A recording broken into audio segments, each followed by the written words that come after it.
Jadi teman-teman, tadi ayat yang dibaca oleh Neti sangat cukup untuk bisa kita renungkan bahwa ternyata sholat itu bisa mencegah daripada perbuatan keji dan mungkar. Jadi kalau misalnya,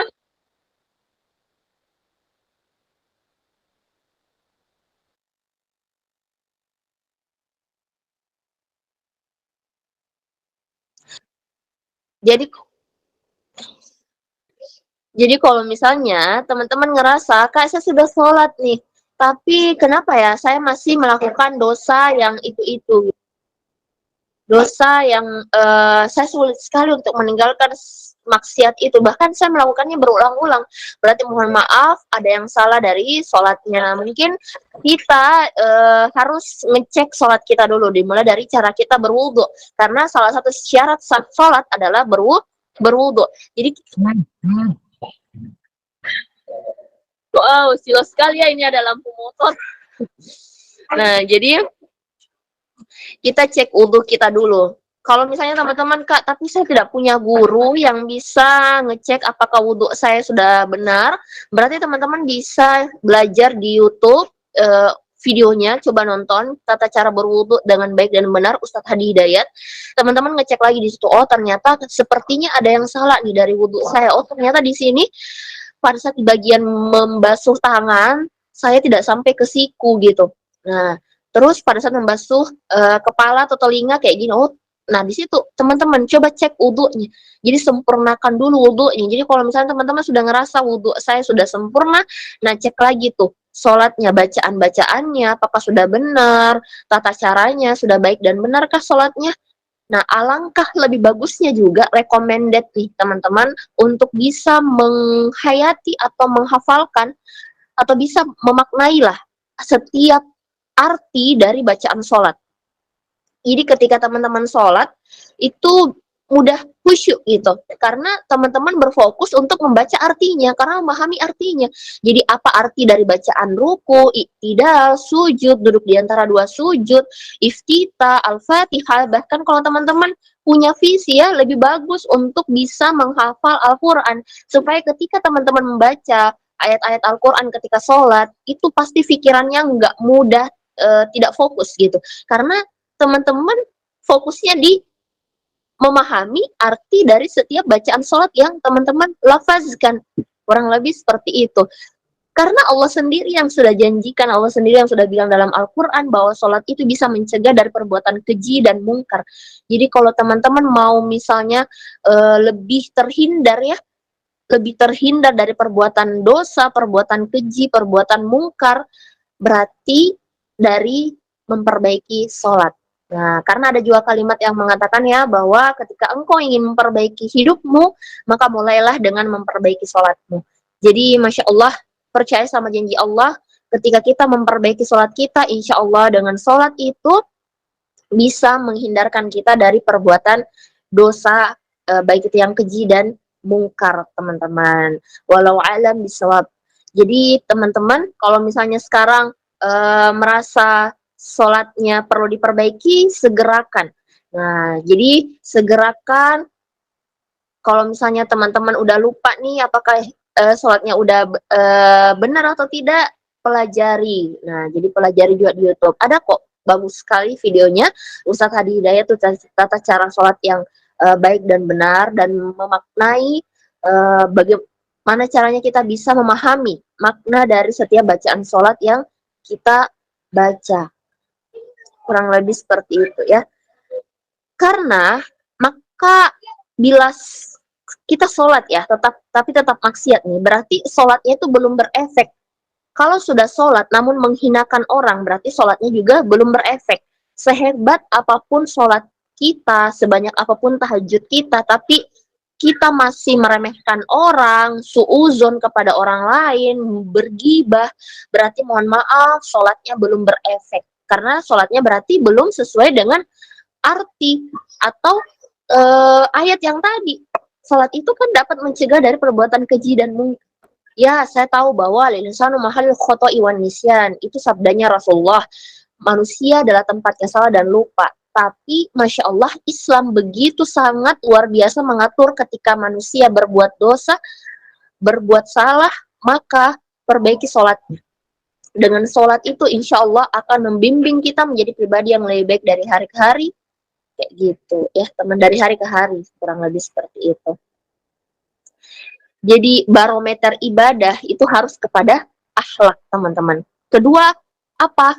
Kedua puasa. Puasa juga harus berujung kepada akhlak.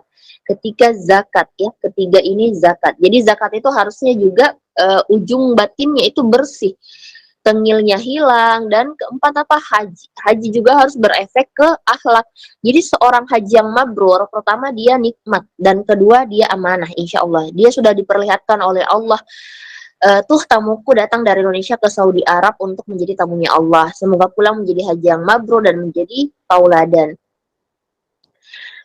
Untuk itu, mari kita sama-sama untuk bisa mengharumkan mulut kita dengan perbanyak sholawat kepada Rasulullah SAW, karena ketika kita rajin bersolawat kepada Nabi Muhammad, insya Allah itu salah satu kenikmatan dalam taat, gitu, teman-teman. Karena berkah sholawat itu Masya Allah luar biasa, teman-teman. Itu bukan hanya dikatakan, maksudnya itu dalam artian bukan hoax gitu, ilmunya.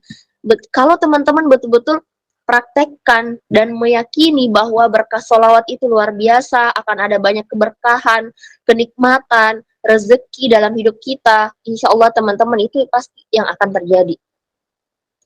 Karena nikmatnya taat dalam bersolawat, teman-teman, itu luar biasa. Jadi itu yang pertama. Coba teman-teman perbaiki dulu sholatnya, supaya teman-teman rasakan nikmatnya taat dalam perihal sholat ya. Perihal sholat itu luar biasa.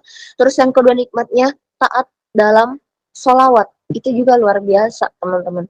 Karena pasti sudah banyak yang tahu ya, kalau keberkahan sholawat atau manfaat sholawat itu luar biasa. Dan akhlak itu sangat penting juga, maka perlu dibedakan pada 5 yang tadi. Jadi ilmu melahirkan kecerdasan, iman melahirkan kebenaran. Ilmu dan iman itu seperti dua bilah uang logam. Yang satu iman dan yang satu ilmu. Jadi ilmu menyelamatkan dari malapetaka duniawi. Makanya kita penting untuk selalu rajin menambah ilmunya.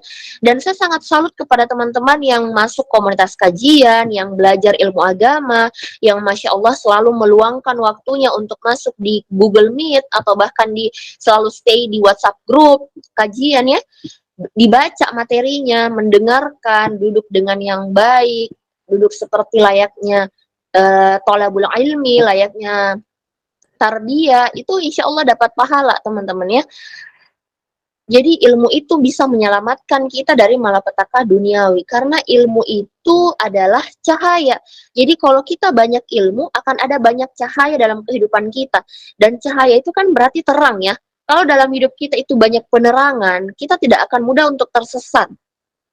Jadi poinnya apa? Poinnya adalah perbanyak menambah ilmu, termasuk ilmu agama. Karena kalau kita ilmunya banyak, pasti insya Allah kita menjalani kehidupan itu bisa lebih terarah, teman-teman. Dan iman ya. Dan bagi orang yang tidak punya ilmu, itu petaka. Namun bagi orang yang punya ilmu, itu bisa menyelamatkan kita dari malapetaka dunia. Iman menyelamatkan kita dari malapetaka ukhrawi. Jadi ilmu itu hiasan lahir, tapi kalau iman itu hiasan batin. Ilmu itu menyesuaikan kita dengan lingkungan kita, sedangkan iman menyesuaikan kita dengan jati diri kita. Jadi ilmu itu bisa mempercepat kita ke tempat tujuan kita. Nah, maksudnya apa, Kak? Contoh, kita ingin pergi umroh nih, atau haji. Bila dengan ilmu mudah, yaitu 8 jam dari Jakarta ke Jeddah. Pesawat itu ilmu. Jadi bila kita pakai unta, maka dari Jakarta ke Jeddah itu pasti akan lama ya teman-teman. Berarti ilmu itu mempercepat kita untuk sampai kepada tujuan. Tapi kalau iman itu mengarahkan kita ke tujuan kita.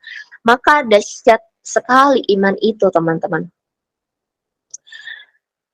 So, mari kita sama-sama selalu berdoa sama Allah. Ya Allah, Berikanlah saya kenikmatan dalam beribadah. Ya Allah, bimbinglah hamba menjadi pribadi yang lebih baik dari hari ke hari tanpa merasa lebih baik dari orang lain. Selalu berdoa itu di setiap selesai sholatnya, ya Allah pertemukanlah hamba dengan lingkungan yang baik, dengan lingkungan yang soleh, berikanlah selalu hamba hidayah, dan bimbinglah hamba, serta luruskanlah selalu niat hamba dalam kebaikan dan ketaatan. Nah, hiduplah dengan tulus dalam beribadah, jangan pernah meraih pujian atau apapun dari orang lain. Kalau hidup kita tulus, kita ikhlas, insya Allah pasti efek dari ibadahnya itu sangat-sangat bagus. Kalau ibadahnya bagus, maka pasti hidupnya lurus. Kalau hidupnya lurus, maka pasti usahanya harus serius. Kalau usahanya serius, akan diimbangi dengan taubat yang terus-menerus. Jadi, karena memang al-insanu mahalul khoto'i wan nisyan, manusia adalah tempatnya salah dan lupa. Untuk itu kita juga direkomendasikan, diarahkan sama Allah untuk selalu memperbanyak istighfar setiap hari. Dan itu bukan cuma ada satu ayat dalam Al-Quran, tapi perintah untuk beristighfar itu banyak sekali ayatnya, teman-teman. Untuk itu jangan pernah lengah dalam satu hari, perbanyak istighfar, karena kita tidak pernah tahu, mungkin ada dosa yang kita sengaja atau tidak sengaja di hari itu, dan itulah kunci bahwa kita selalu bertobat terus-menerus dengan cara memperbanyak istighfar setiap hari. Kalau seperti itu, insya Allah Allah akan selalu membimbing kita ke jalan yang lebih baik. Allah akan meridhoi kita menjadi hamba yang merasakan nikmat dalam ketaatan. Kurang lebih seperti itu ya. Barakallahu fikum wallahu a'lam bishawab. Saya kembalikan kepada moderator untuk membuka sesi tanya jawab. Nanti kita lebih luas lagi untuk membahas tentang nikmatnya dalam taat di sesi pertanyaan. Cukup kalau bisa sih 3 atau 5 aja ya teman-teman, karena saya masih ada pekerjaan di bisnis. Oke, saya kembalikan kepada moderator. Tafadhol.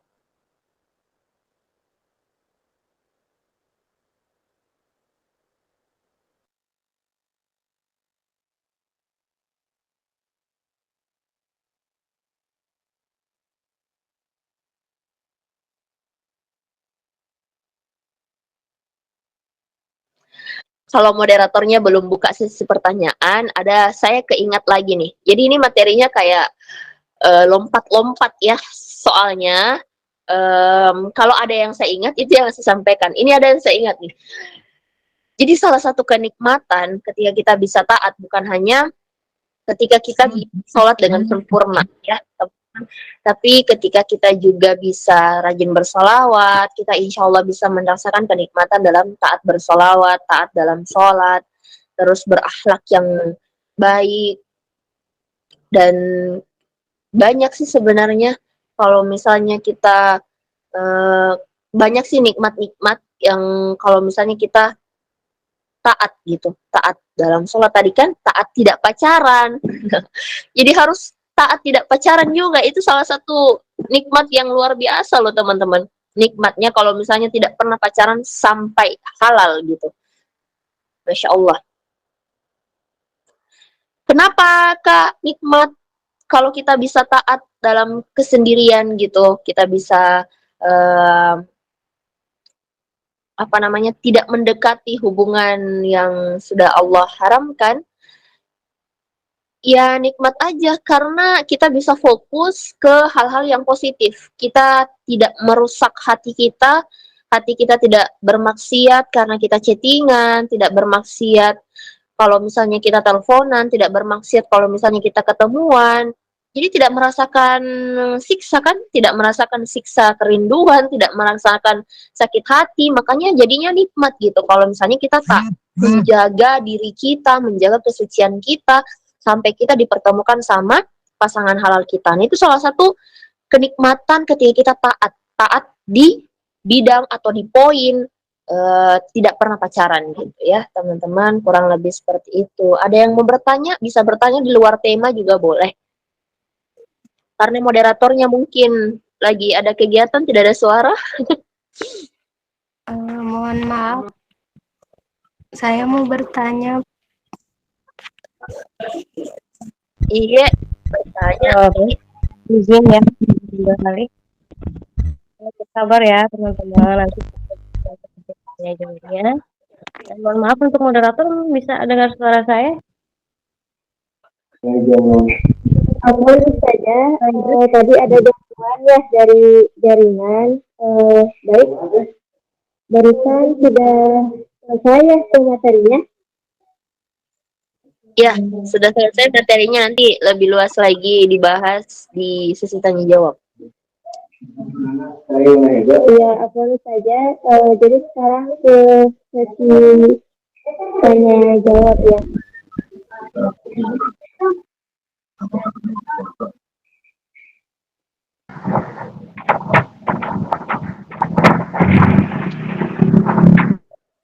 Rahman, terima kasih Ustazah, insyaallah. Juga kepada Kasyiro, kepada Ustazah Asina Asri karena telah memberikan ilmu yang luar biasa untuk kita semua. Semoga ini dapat bermanfaat bagi orang lain dan semoga selalu dalam kebahagiaan, keberkahan dari Allah. Amin. Baik, selanjutnya sesi tanya jawab. Saya ambil 7 pertanyaan tercepat dengan ketentuan sebagai berikut. Yang pertama, sebelum bertanya, silakan untuk salam dan perkenalkan diri. Yang kedua, pertanyaan sesuai dengan tema yang diberikan. Ketiga, pertanyaan yang diajukan melalui omik. Nanti saya ambil peserta tercepat. Dan yang angkat tangan, saya akan bacakan namanya. Saya hitung ya, 1, 2, 3, silakan. Baik, wah sudah banyak yang saya pilih dari ya kepada Rizka, dipersilakan untuk bertanya. Assalamualaikum warahmatullahi wabarakatuh. Umi, perkenalkan nama saya Rizka Mazalena dari Kota Lubuk Linggau. Ini saya mau bertanya, bagaimana melawan rasa malas dalam ibadah saat bekerja, Umi? Itu aja. Assalamualaikum warahmatullahi wabarakatuh.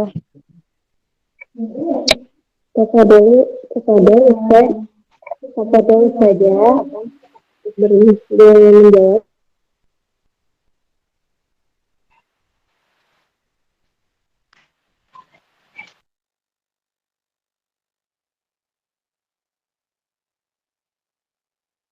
Masya Allah, tadi pertanyaan dari siapa? Rizka, Umi. Dari Rizka. Ya. Caranya melawan rasa malas dalam bekerja. Jadi mungkin di nonaktifkan dulu mikrofonnya moderator ya, Puan. Oke. Rasa malas itu manusiawi ya. Kenapa muncul rasa malas? Itu mungkin karena kita tidak ada motivasi dalam melakukan pekerjaan tersebut. Makanya langkah yang pertama adalah diuruskan dulu niatnya. Kenapa kita bekerja gitu. Dan kerja kan salah satu ibadah ya. Kenapa termasuk ibadah? Ya karena mungkin dalam pekerjaan itu kita tujuannya untuk mencari nafkah. Mencari nafkah itu yang mungkin kita bisa kasih ke orang tua, kita bisa sedekah, kita bisa hidup diri kita. Nah, itu makanya kenapa dalam Islam kerja itu juga disebut sebagai ibadah.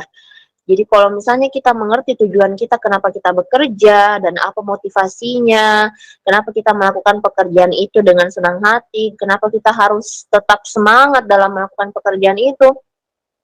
Kalau kita punya motivasi ya pasti kita tidak selalu terjangkiti oleh perasaan malas gitu.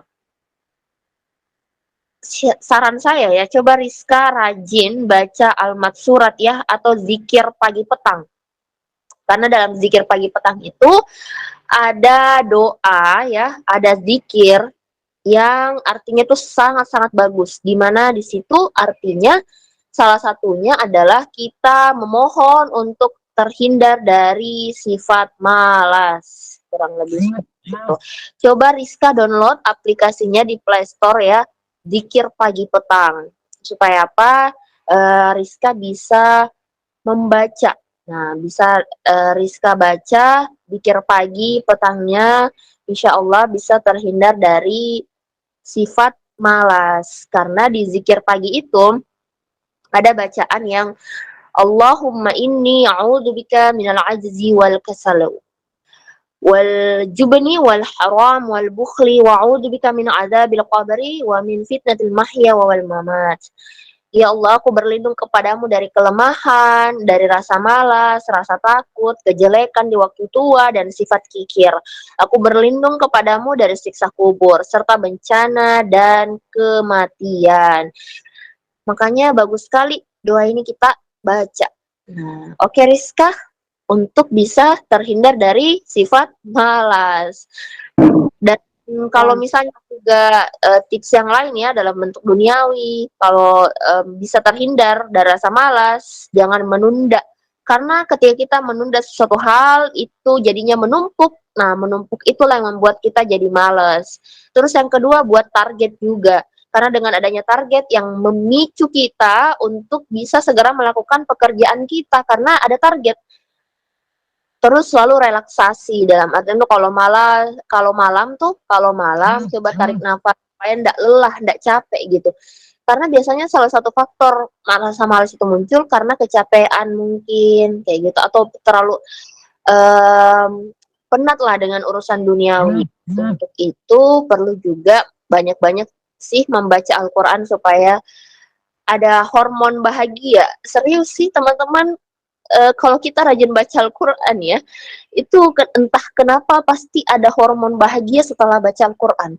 Serius, Li, kalau nggak percaya dicoba saja. Coba. Afwan, Ustazah saya mau bertanya. Hah?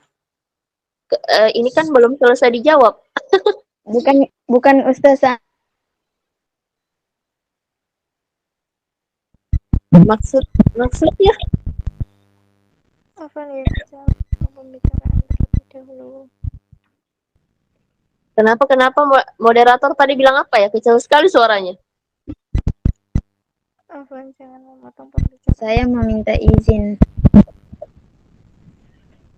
Izin Untuk keluar Ustazah, soalnya di sini hujan nggak kedengaran. Nanti kalau misalnya saya ada pertanyaan nanti saya kirim, boleh? Oh iya kan. Dulu ya supaya tidak terpotong. Oke. Nah, lanjut. Terus buatlah daftar atau list aktivitas yang teman-teman mau lakukan di hari itu supaya lebih terarah. Ini salah satu sih tipsnya agar tidak malas. Cari motivasi buat diri sendiri. Kenapa harus melakukan pekerjaan itu? Kenapa kita harus semangat dalam berangkat kerja gitu. Nah, terus hindari tempat tidur, hindari sofa, hindari gadget supaya apa tidak terlena.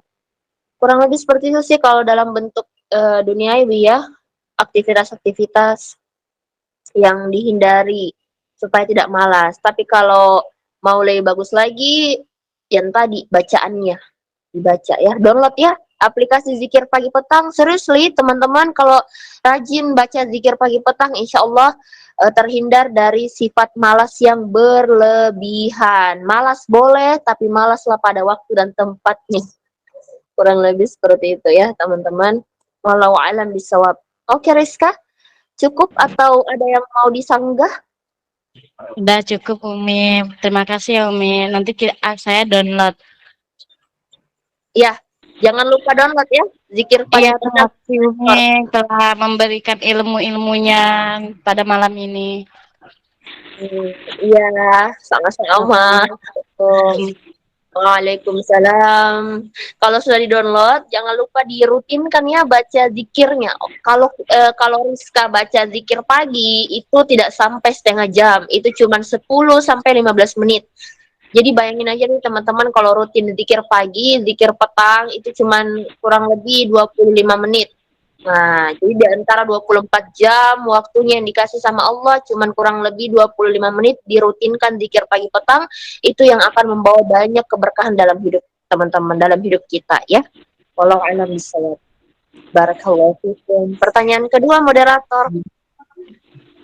Insya Allah, saja. Lanjut ke pertanyaan kedua, saya persilakan kepada Ukti. Baik, silahkan untuk bertanya Ukti.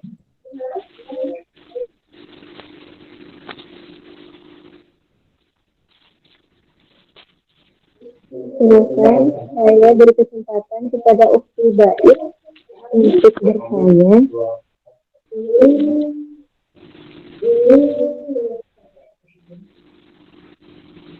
Ya, Husnu tadi angkat tangan ya. Atau siapa lagi nih gilirannya? Gilirannya siapa nih moderator? Moderator suaranya kecil sekali ya. Afwan Ustazah, ini jaringannya terkendala jaringan. Apakah ada suaranya saja? Ada, tapi agak-agak kecil.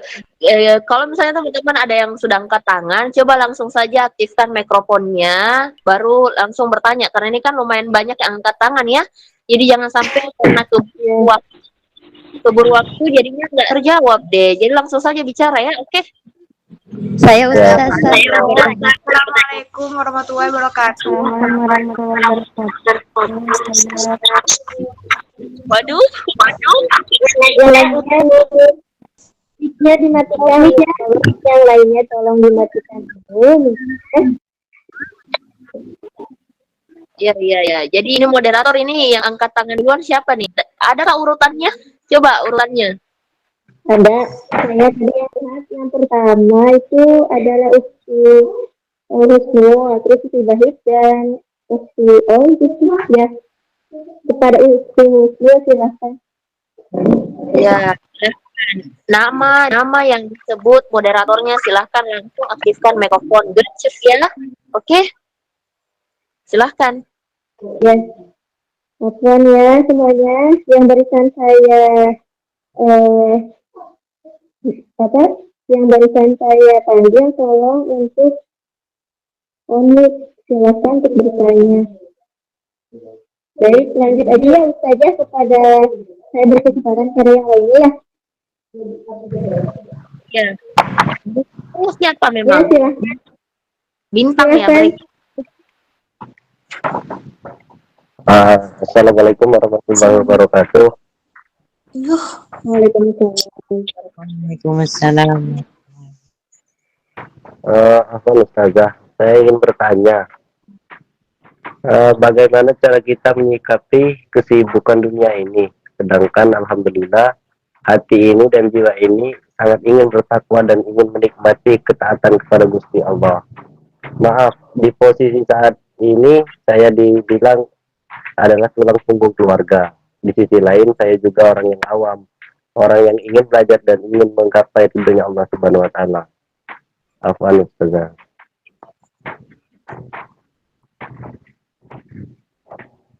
Di sisi lain, ingin apa tadi? Di sisi lain saya juga orang yang awam Ustazah, orang yang ingin belajar dan ingin menggapai ridhonya Allah. Oh, Masya Allah, oke. Bagus ya pertanyaan dari namanya siapa tadi? Oh iya lupa. Maaf, nama saya Ahmad Mendalat. Namanya Ahmad. Oke, kita nih sibuk. Nah, biasanya kalau misalnya kita sibuk terus karena pekerjaan, mungkin karena kita mencari nafkah ya, mencari nafkah. Bagaimana sih caranya menyeimbangkan antara dunia dan akhirat gitu. Tapi kita tuh mencari nafkah, cuman di sisi lain kita juga mau fokus untuk belajar ilmu agama, menambah pengetahuan kita kan. Nah, mungkin ada yang sama masalahnya seperti Kak Ahmad ini ya, teman-teman. Solusinya gimana? Nah, kembali lagi kita harus paham tentang prioritas. Jadi, bagusnya teman-teman coba petakan dulu ya, petakan ada 4 kotak. Yang pertama ada namanya penting dan mendesak. Nah, jadi kalau misalnya teman-teman ada kegiatan yang penting dan mendesak, utamakan. Misalnya teman kerja. Nah, itu kan penting dan mendesak ya karena harus mencari nafkah buat keluarga. Nah, berarti juga harus diutamakan dalam bekerja. Nah, terus kalau misalnya teman-teman ada di kegiatan yang tidak penting tapi mendesak, nah, lakukan juga karena mendesak ya. Contohnya mungkin minta maaf apa namanya mandi dan lain-lain karena kita kenapa mendesak karena bau sekali ya. Nah, bau sekali badannya. Terus ada kegiatan yang tidak penting, tidak mendesak. berarti tidak dilakukan, tidak penting dan tidak mendesak. Ada kegiatan yang penting tapi tidak mendesak, ya berarti di-schedule-kan di lain waktu. Terus belajar agama penting enggak? Penting. Mendesak enggak? Mendesak, karena kita tidak pernah tahu usia kita sampai kapan. Makanya kita harus belajar ilmu agama. Kita juga harus menyeimbangkan. Jadi kayak misalnya nih Kak Ahmad, kerjanya dari jam 8 pagi. Biasanya kan kerja tuh 8 jam ya. Kerja dari 8 jam.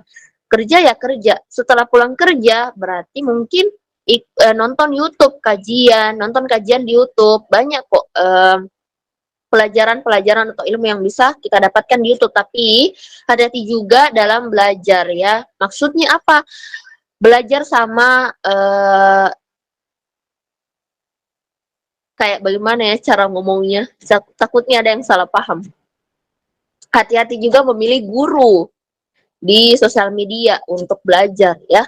Saran saya, teman-teman rajin kalau mau ikut kajian ya, kalau mau nambah ilmu di channel Ustadz Hadi Hidayat atau Ustadz Abdul Somad atau Buya Yahya. Masya Allah, ini 3 orang yang beliau-beliau itu luar biasa sekali lah ilmunya. Jadi kalau misalnya teman-teman merasa bahwa saya sibuk banget Kak, tidak sempat untuk ikut kajian offline yang selalu diadakan di masjid ini. Nah, teman-teman coba ikut kajian itu biasanya di YouTube ya 1 jam sampai 2 jam saja. Atau bahkan ada yang 30 menit. Nah, jadi kalau misalnya ada yang kerja atau 8 jam kerja, 12 jam kerja, mungkin bisa diseimbangkan dengan ikut kajian atau mendengarkan kajian di YouTube tuh pada malam hari atau sepulang kerja pada saat istirahat. Jadi pada saat istirahat tidak usah main sosial media yang tidak penting, tapi nontonlah kajian ilmu agama supaya menambah ilmunya juga. Jadi teman-teman kerjanya tetap jalan, tapi tambah ilmunya juga tetap jalan. So, setiap mulai hari ini, coba tegas sama diri sendiri bahwa dalam 1 hari itu selalu ada target untuk bisa menambah ilmu agama.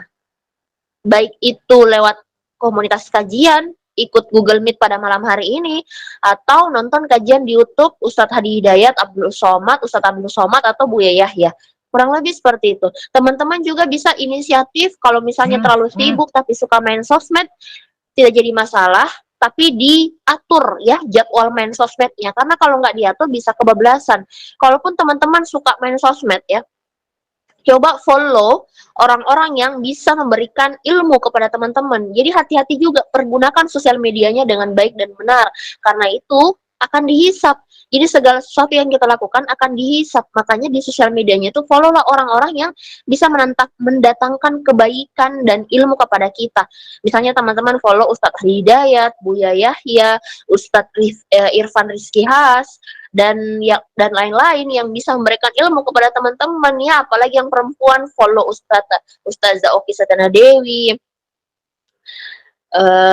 Ustazah Halimah Alaidrus. Nah, itu yang di-follow supaya ketika kita buka sosmed yang muncul postingan apa? Postingan ilmu.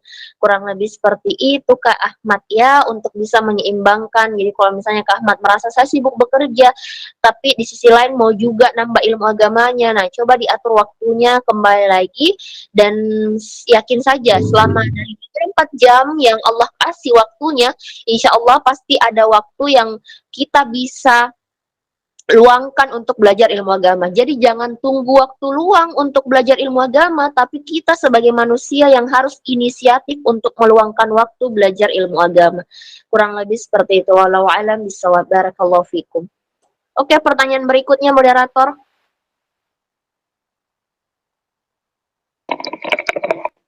Baik, lanjut kepada pertanyaan ketiga. Saya berkesempatan Ukti Nailani. Silahkan Ukti Nailani untuk bertanya. Assalamualaikum warahmatullahi wabarakatuh.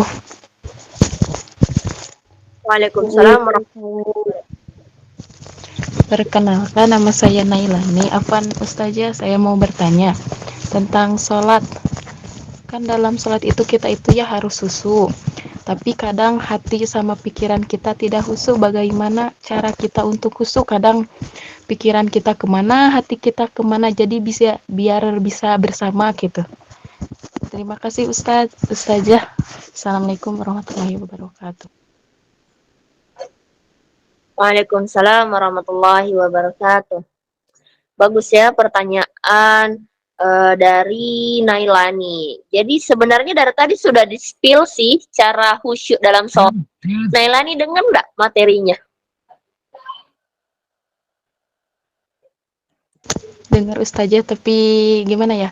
Tapi kadang kan pikiran kita kemana, hati kita kemana, jadi biar bisa bareng gitu, hati sama pikiran gitu.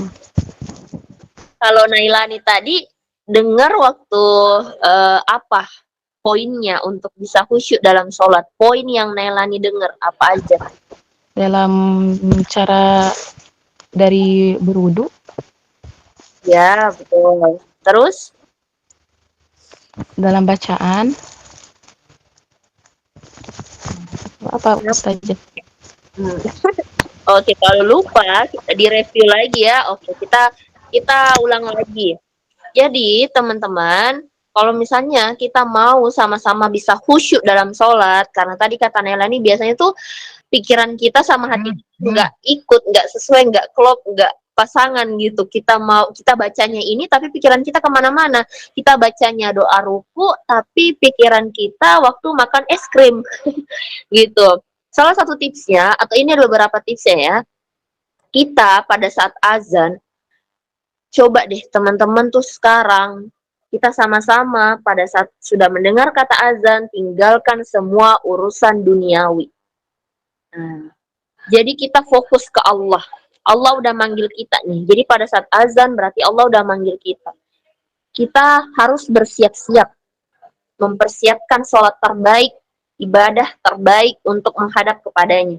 Karena segala kenikmatan yang kita rasakan sekarang itu dari Allah Subhanahu wa taala, nikmat nafas, nikmat fisik yang lengkap, ada rumah tempat berteduh, orang tua yang lengkap, kita bisa kerja, kita bisa sekolah, itu semua karena keridhaan, karena rahmat, karena karunia dari Allah Subhanahu wa taala. Jadi kalau misalnya kita udah dipanggil Allahu Akbar, Allahu Akbar, teman-teman langsung bergegas, tinggalkan HP-nya. Karena itu salah satu hal yang ketika kita dahulukan Allah selalu, insya Allah Allah yang akan bimbing hati kita untuk bisa khusyuk.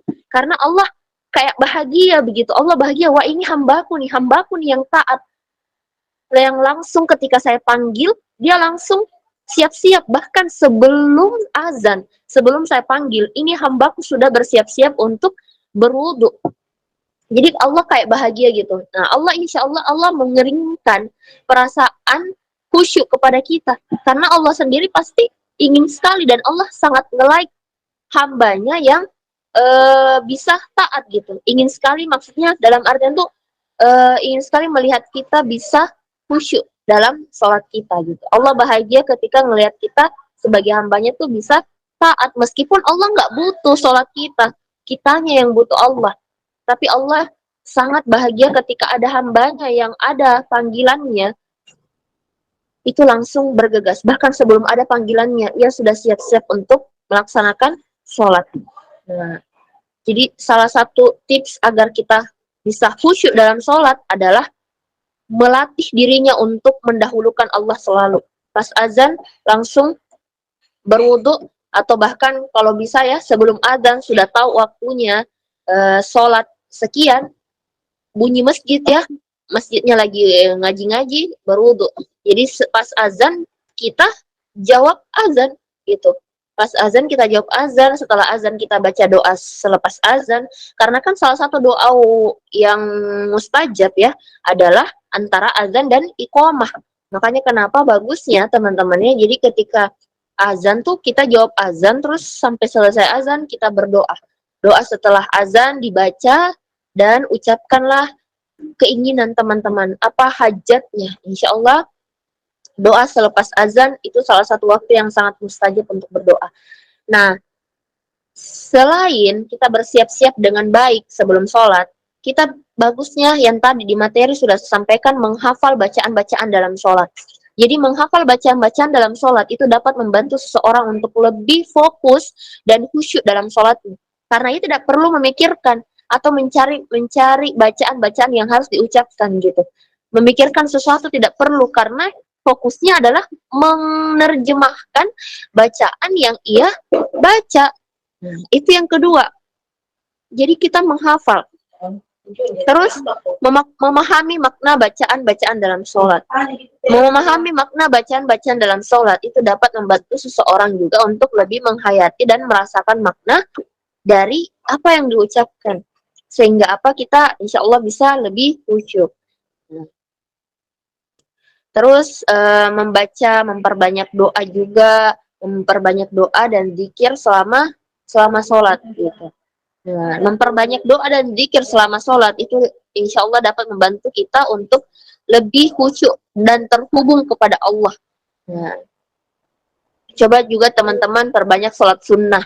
Nah, jadi sholat sunnah ini untuk bisa lebih menyempurnakan sholat wajib kita yang kalau misalnya ada sholat wajib kita yang mungkin tidak begitu khusyuk, insya Allah bisa ditambah amalnya dari sholat-sholat sunnah yang kita kerjakan. Kurang lebih seperti itu ya teman-teman. Menyempurnakan wudhunya juga ya, jangan lupa ya baca wudhunya. Maksudnya pelajari wudhu, tata cara berwudhu yang baik dan benar. Oke. Dan setiap selesai sholat, perbanyak berdoa kepada Allah yang tadi doanya. Tadi doanya sudah saya spill kok di akhir. Tapi sebentar lagi kita berdoa sama-sama di akhir ya, di akhir kajian. Oke. Wallahu alam bisawab, barakallahu fikum. Naila, ada yang mau ditanggapi lagi? Sudah Ustazah. Syukron.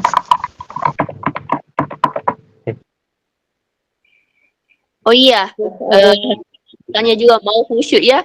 Jadi jangan sampai teman-teman menahan buang air kecil, buang air besar, terus tergesa-gesa.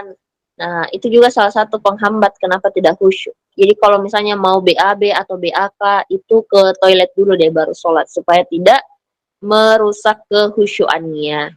Kurang lebih seperti itu. Pertanyaan berikutnya, moderator. Ya, baru saja. Lanjut kepada pertanyaan ketiga ya. Saya beri kesempatan kepada Esti Desi. Silahkan Esti Desi untuk bertanya.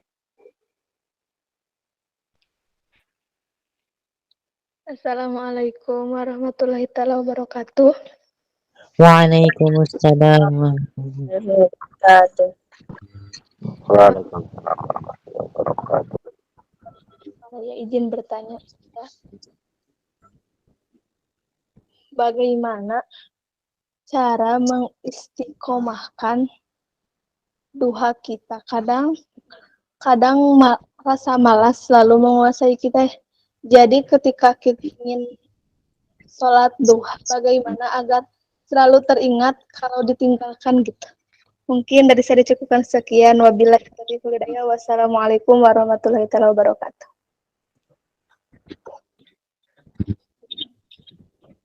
Masya Allah, bagus ya pertanyaan dari Desi ya tadi ya. Oke, Desi, bagaimana sih caranya Kak agar tidak malas sholat duha? Di psikologi manusia, itu akan melakukan pekerjaan atau sesuatu kalau dia tahu apa efek atau manfaat dari apa yang ia kerjakan. Jadi untuk bisa memotivasi teman-teman, memotivasi kita semua agar bisa continue atau konsisten dalam melaksanakan sholat duha adalah kita tahu dulu apa sih manfaat sholat duha setiap hari. Jadi sholat duha itu menjadi amalan untuk kita bisa memohon ampun kepada Allah Subhanahu Wa Taala. Karena kembali lagi tadi Rasulullah Shallallahu Alaihi Wasallam bersabda, al-insanu mahallul khoto'i wan nisyan. Manusia adalah tempatnya salah dan dosa atau khilaf ya. Jadi wajar bila setiap hari dan setiap saat manusia tersebut melakukan kesalahan. Dan dengan sholat duha, seorang muslim itu dapat memohon ampunan atau dosa-dosa, memohon permintaan maaf ya atas dosa yang dikerjakan di hari itu. Nah, dan manfaat sholat duha itu banyak sekali, teman-teman. Sholat duha itu adalah sedekah. Dalam artian tuh kalau kita sholat, persendian kita, anggota tubuh kita itu sedang mengeluarkan sedekahnya. Kita bersyukur, ya Allah, Engkau telah memberikan saya kaki, ke tangan, kepala, dan lain-lain. Itu intinya persendian kita tuh bersedekah. Jadi sholat duha itu adalah sedekah, anggota tubuh kita itu jadinya bersedekah. Dan sebagai investasi amal cadangan, dalam artian mungkin kita ngerasa sholat wajib kita ada yang kurang sempurna, nah kita lakukanlah sholat-sholat sunnah, termasuk sholat duha. Jadi sebagai tambahan investasi amal kita, kayak gitu.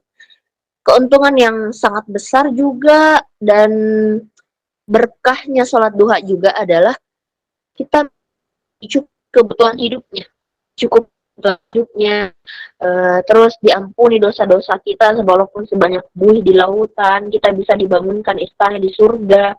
Jadi itu manfaatnya sholat duha, teman-teman, banyak sekali.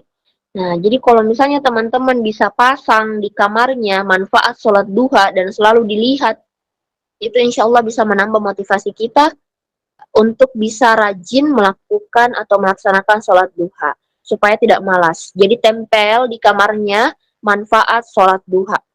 Kurang lebih seperti itu ya.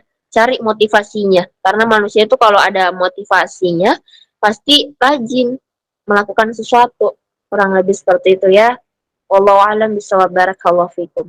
Oke, moderator, pertanyaan berikutnya ini ternyata banyak sekali yang angkat tangan. Alhamdulillah, baik. Lagi kepada Usti Ana, saya persilahkan pada Usti Ana.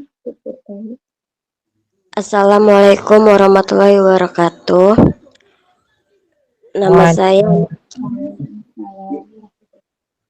Nama saya Najwa Priyanti. Ustazah, saya ingin bertanya, bagaimana sih caranya agar tidak terpengaruh dengan kemaksiatan di saat kita sedang istiqomah, biar kita selalu taat kepada Allah. Gitu aja dari saya. Wassalamualaikum warahmatullahi wabarakatuh.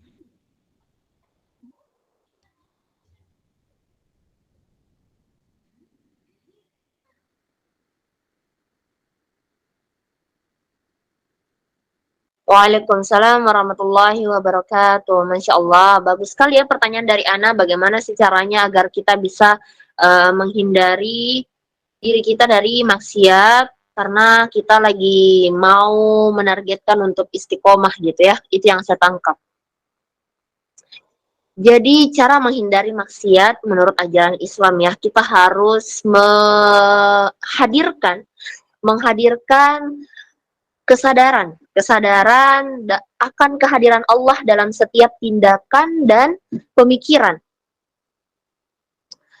Dalam artian tuh kalau misalnya kita ingin berbuat salah atau dosa ya, kita harus sadar bahwa ada Allah yang mengawasi kita di setiap saat, yang melihat perbuatan yang kita lakukan, dan harus ada perasaan kita malu gitu, betapa banyak nikmat yang Allah kasih kepada kita, sedangkan balasannya apa? Balasannya kita melakukan kemaksiatan atau dosa yang kita lakukan sekarang. Jadi kalau misalnya teman-teman ada kesadaran akan kehadiran Allah dalam setiap tindakan, insya Allah bisa mengendalikan diri kita, kita bisa mengendalikan diri kita dalam berbuat maksiat. Nah, terus berikutnya kita bisa mendalami ajaran Islam lebih banyak lagi agar kita bisa memahami nilai-nilai yang harus kita pegang teguh, apa-apa yang harus kita hindarkan gitu, perbuatan buruk apa yang yang tidak bisa kita lakukan dan lain-lain. Ikhtiarnya juga kita selalu berdoa sama Allah Subhanahu wa taala, karena ya muqallibal qulub, Allah itu yang maha membolak-balikkan hati. Kita berdoa setiap selesai sholat dan di waktu-waktu mustajab lainnya, ya Allah istiqomahkanlah hamba di jalan kebaikan, bimbinglah hamba ya Allah dalam ketaatan, selalu berikanlah hamba selalu hidayahmu ya Allah. Dan ketika kita selalu berdoa, berdoalah dengan perasaan yang yakin dan berdoalah dengan perasaan yang sangat mohon untuk diminta atau diberikan keistiqomahan dalam beribadah. Kurang lebih seperti itu ikhtiarnya ya. Dan kita punya kendali. Kak, bagaimana caranya mengendalikan diri ini agar tidak bermaksiat sedangkan di sekeliling saya banyak teman-teman saya yang mengajak saya gitu untuk melakukan dosa. Nah, berarti kembali lagi perhatikan lingkungannya karena lingkunganmu membentukmu komunitas sama dengan imunitas. Jadi kalau teman-teman mau mengendalikan dirinya agar tidak berbuat maksiat, jangan pernah bergaul dengan orang-orang yang semakin menggelincirkan teman-teman ke hal-hal yang membuat dosa gitu. Nah, coba teman-teman cari lingkungan atau pergaulan yang bisa semakin mendekatkan kepada Allah Subhanahu wa taala atau kepada ketaatan. Jadi jangan pernah juga berhenti untuk berdoa. Ya Allah, pertemukanlah hamba dengan lingkungan-lingkungan yang solih dan orang-orang yang baik yang semakin mendekatkan hamba kepadamu. Kurang lebih seperti itu Ana ya ikhtiarnya. Insya Allah ketika kita baik, Allah juga akan mempertemukan kita kepada hal-hal baik. Wallahu a'lam bishawab. Barakallahu fikum. Pertanyaan berikutnya moderator. Baik Ustazah, lanjut kepada pertanyaan ke-6. Saya beri kesempatan pada Mufti Bintang. Silakan untuk bertanya. Assalamualaikum Ustazah. Saya izin bertanya. Saya punya 2 pertanyaan, tapi kalau sempat dijawab dua-duanya ya. Sebagai perempuan itu kan kita akan ada masanya tidak sholat. Nah, ketika kita sedang tidak sholat, lalu kita bepergian, di hati kita itu ada rasa senang karena kita, oh aku nggak sholat hari ini. Yaudah aku bisa kayak gini gitu kan. Itu kita berdosa atau enggak? Karena kan sholat itu kan ibadah. Terus kita merasa senang ketika kita bepergian tidak sholat. Kayak jadi kesannya itu kayak selamat gitu ya. Itu kita berdosa nggak sih Ustazah kalau misalnya kita merasa senang ketika kita tidak sholat? Itu satu. Terus pertanyaan yang kedua itu dari pengalaman sendiri ya Ustazah. Saya lebih rajin beribadah itu ketika ada orang lain. Tapi niatnya itu tulus karena Allah gitu loh. Tulus karena Allah. Tapi kalau lagi sendiri di rumah, itu lebih ke menunda sholat. Tapi kalau misalnya lagi sama teman kan, berdua nih, malah saya lebih kayak, ayo sholat. Udah jam segini, ayo sholat gitu kan. Jadi bukan untuk dia apa ya bilangnya, bukan untuk dipuji, cuman niatnya itu karena Allah. Tapi kalau misalnya saya sendiri di rumah, saya lebih condong untuk menunda. Jadi pertanyaan saya Ustazah, bagaimana caranya supaya saya bisa taat dalam melaksanakan ibadah walaupun saya sendiri di rumah ataupun di tempat ramai. Terima kasih Ustazah. Oke, Masya Allah, bagus ya pertanyaan dari Bintang. Jadi kalau misalnya perempuan pada saat dia lagi halangan, terus bepergian, dan dia tidak sholat pastinya ya, terus ada perasaan senang. Saya senang sekali karena hari ini saya halangan jadinya tidak sholat. Itu sebenarnya kalau masalah dosa ya, hanya Allah yang tahu hatinya. Entah itu senang karena dia dalam artian tuh dia tidak ribet mungkin, tidak ribet karena harus sholat. Nah, bisa jadi di situ berdosa ya, bisa jadi. Wallahu a'lam bishawab ya. Karena urusan dosa itu bukan kita yang catat, tapi Allah yang catat. Tapi kalau kita ngerasa, kok kan nih perasaan senang itu saya nggak bisa takar ya perasaan senangnya, apakah senang bagaimana atau apa. Tapi kalau misalnya kita merasa senang sekali karena tidak sholat, berarti perlu diperiksa. Kurang lebih seperti itu ya teman-teman, diperiksa. Terus apa tadi pertanyaannya lagi ya?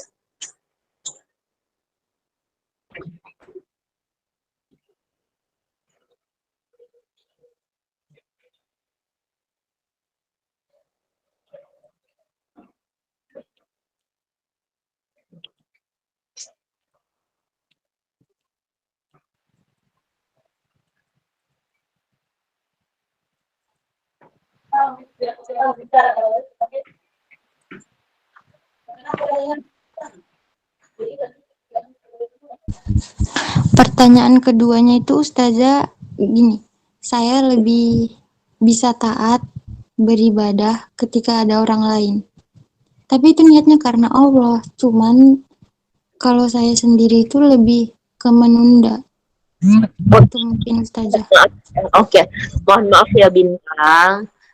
Saya bukan ngejudge, tapi kalau berdasarkan ilmunya, kalau kita semangat beribadah ketika ada orang, itu bukan karena Allah sejatinya. Jadi kita tuh nggak bisa bohongin Allah. Kita mungkin bisa mengelabui manusia, tapi kita, perasaan kita, niat kita, itu nggak bisa mengelabui Allah. Kita nggak bisa ngerasa bahwa saya sholat kok niatnya karena Allah, tapi kita sendiri di sisi lain merasakan kenapa ya saya lebih semangat melaksanakan ibadah ketika dilihat orang lain daripada sendiri. Berarti mohon maaf, itu ibadahnya bukan karena Allah, tapi karena orang lain. Kurang lebih seperti itu. Itu kan bisa jadi ada sifat riya ya, yang dimana riya itu kita beribadah tapi tidak difokuskan untuk Allah, tapi karena pujian manusia atau ada orang lain dan lain sebagainya. Bagaimana cara menghindari perasaan tersebut? Yang pertama, kita niatkan ibadah.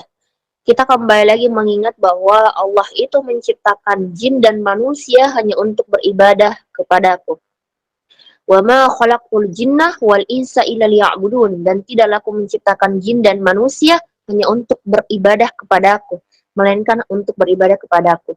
Jadi kalau kita paham makna ayat itu, bahwa segala yang kita lakukan di dunia ini harus ada konteks ibadah.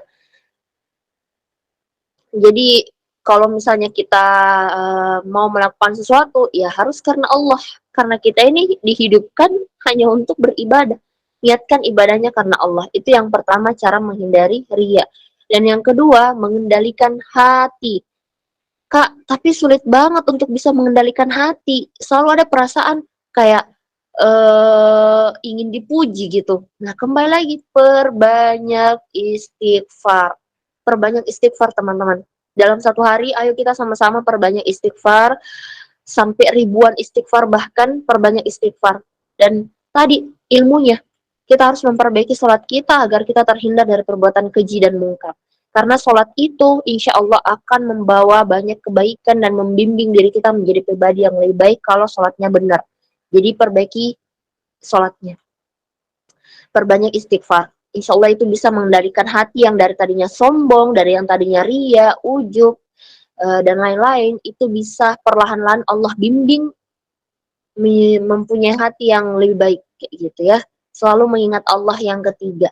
Nah, selalu mengingat Allah, selalu mengingat bahwa Allah yang memberikan kita nikmat, bukan manusia, dan kita akan kembali kepadanya. Amal kebaikan apa yang akan kita bawa pulang? Karena dunia ini hanya tempat singgah. Kita hanya singgah di dunia ini, dan kita harus selalu rajin menambah amal kita yang ingin kita bawa pulang gitu. Dan yang keempat, kita harus menyembunyikan amal kebaikan kita. Tapi ini relatif ya. Kalau misalnya tahajud kita, duha kita, mending kita sembunyikan, tidak usah digembar-gemborkan bahwa saya ini adalah orang yang ahli duha, saya ini adalah orang yang ahli tahajud, kayak gitu, nggak usah. Kurang lebih seperti itu ya Bintang. Selalu berdoa sama Allah, ya Allah bimbinglah hati ini untuk bisa taat beribadah kepadamu. Jauhkanlah hamba dari sifat ria, dengki, iri hati, angkuh, tidak disiplin waktu, malas, dan sifat-sifat buruk lainnya ya Allah. Bimbinglah hamba menjadi pribadi yang lebih baik dari hari ke hari tanpa merasa lebih baik dari orang lain.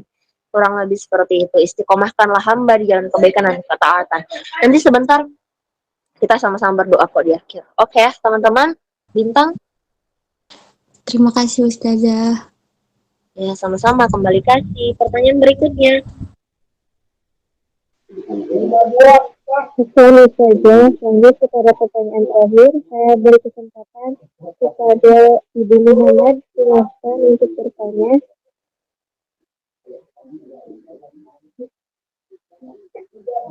Muhammad, apakah ada? Tadi Husnul ya. Jangan tuh. Husnul. Waalaikumsalam Ustazah. Ya, Silakan Ustazah. Ya, silakan. Assalamualaikum warahmatullahi wabarakatuh. Nama saya Husnul Latima, izin mau bertanya Ustazah, mengapa kita sebagai manusia itu harus taat dan patuh kepada Allah? Syukran Ustazah. kenapa kita harus taat dan patuh kepada Allah? Pertanyaannya Husnul ya. Karena Allah yang menciptakan kita. Kayak gitu. Kan tadi ya ayatnya wa ma khalaqtul jinna wal insa illa liya'budun, dan tidaklah aku menciptakan jin dan manusia melainkan hanya untuk beribadah kepadaku. Jadi kita ini ada karena Allah yang Maha Pemurah menciptakan kita. Makanya kita harus taat beribadah kepadanya.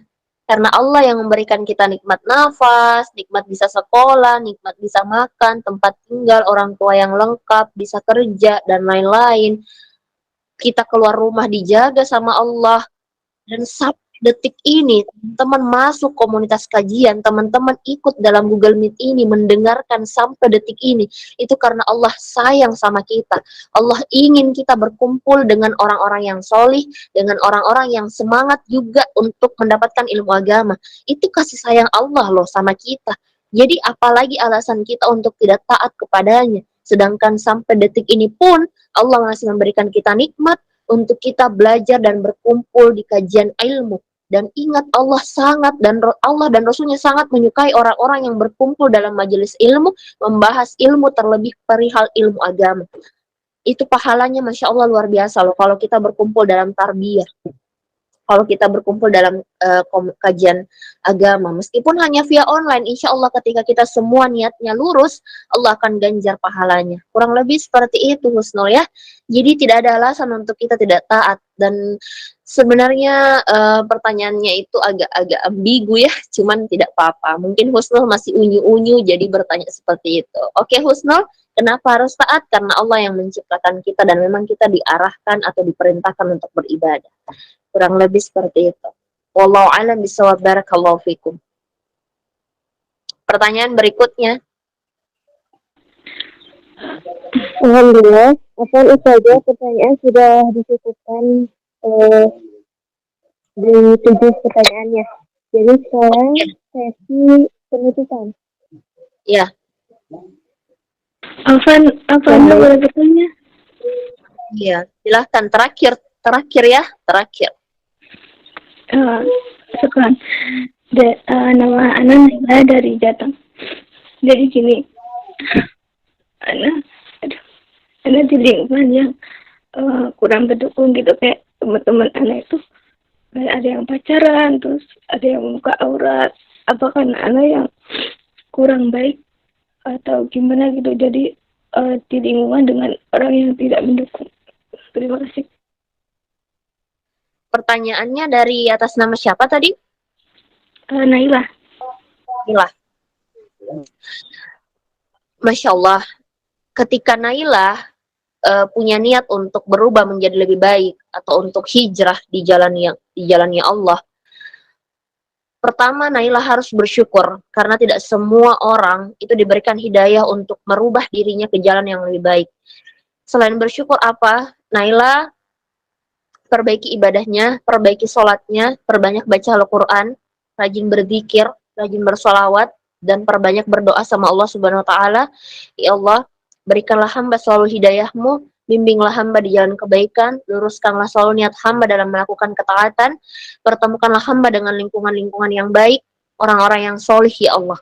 Jadi ketika Naila konsisten dan rajin mengucapkan atau melafazkan doa itu, insya Allah Allah akan mempertemukan orang-orang solih dalam kehidupan Naila.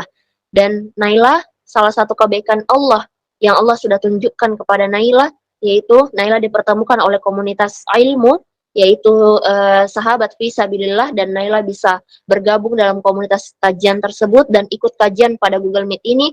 Berarti Allah sudah memberikan petunjuk kepada Naila agar Naila mempunyai lingkungan yang baik.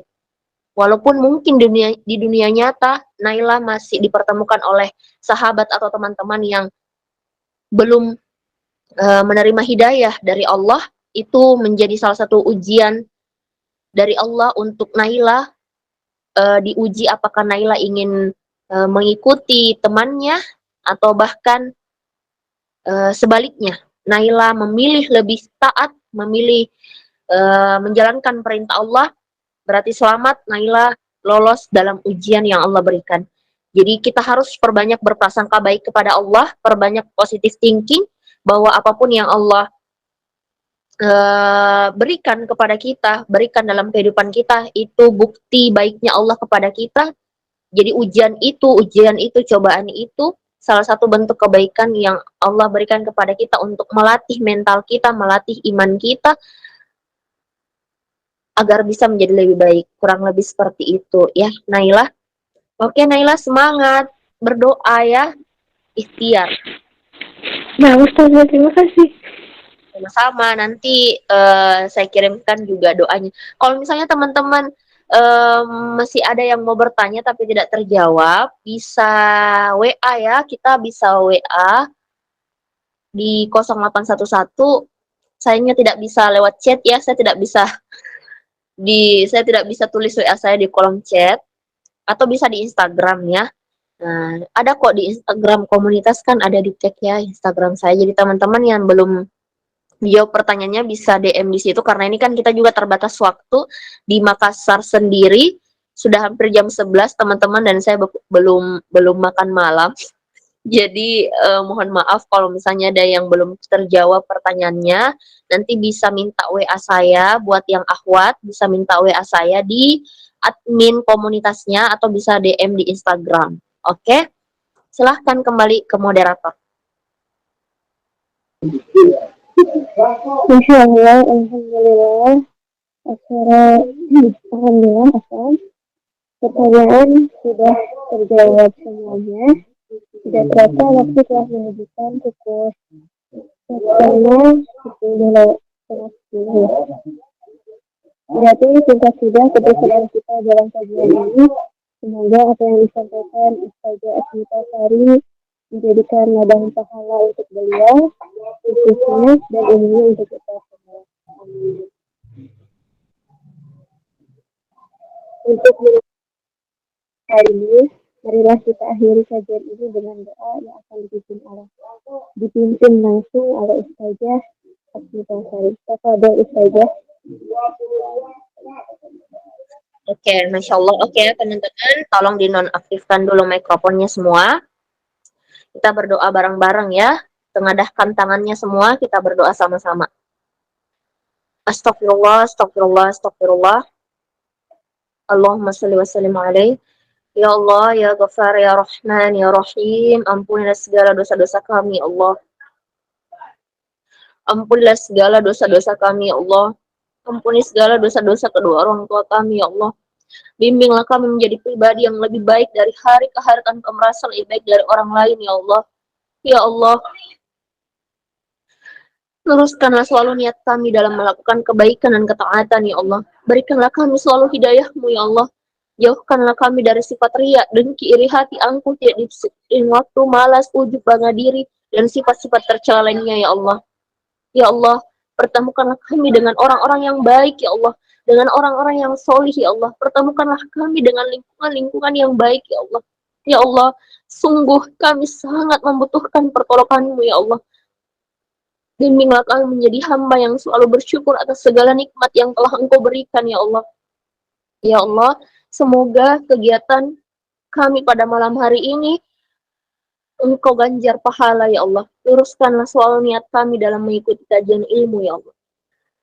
Rabbana la tuzigh qulubana ba'da idh hadaitana wa hab lana min ladunka rahmah innaka antal wahhab. Allahumma salli wa sallim alaihi. Subhana rabbika rabbil izzati amma yasifun wa salamun alal mursalin walhamdulillahi rabbil alamin. Al-Fatihah. Bismillahirrahmanirrahim. Alhamdulillahirabbil alamin arrahmanir rahim maliki yaumiddin. Iyyaka na'budu wa iyyaka nasta'in ihdinas siratal mustaqim siratal ladzina an'amta 'alaihim ghairil maghdubi 'alaihim waladdallin. Amin. Amin ya rabbal alamin. Subhanakallahumma wa bihamdik asyhadu an la ilaha illa anta astaghfiruka wa atubu ilaik.